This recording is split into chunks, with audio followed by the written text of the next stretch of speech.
Good evening everyone. আমরা ভোজনপ্রিয় বাঙালিরা সারা বছর পেট পুড়ে খেতে ভালোবাসি, আর শীতকাল হলো আমাদের খাওয়া দাওয়ার আদর্শ সময়। এই সময় চলে বিয়েবাড়ি।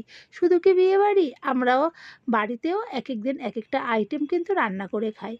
যেমন আজ আমাদের বাড়িতে হচ্ছে ডিনারের জন্য চিলি চিকেন আর ফ্রাইড রাইস অলরেডি ডান।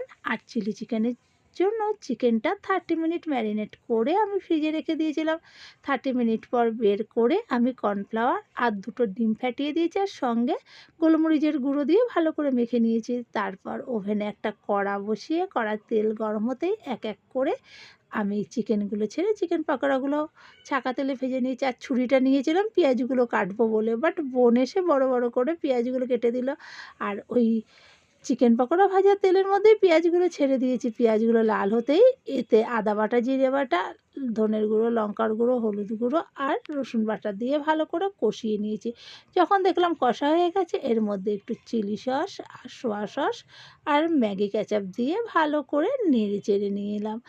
যখন দেখলাম কালারটা পরিবর্তন হয়ে গেছে চিলি চিকেনগুলো এর জন্য আমি ভাজা চিকেন পকোড়াগুলো ছেড়ে দিলাম। আর আমার তো গামলা ধোয়া জল আছেই জানোই, সেই জলটা দিয়ে একটু ফুটতে দিলাম। ব্যাস কিছুক্ষণের মধ্যে রেডি হয়ে গেল আমার চিলি চিকেন। এখন আমি গরম গরম ফ্রাইড রাইসের সাথে এটা পরিবেশন করব। ভিডিওটা ভালো লাগলে সাবস্ক্রাইব করতে একদম ভুলো না কিন্তু।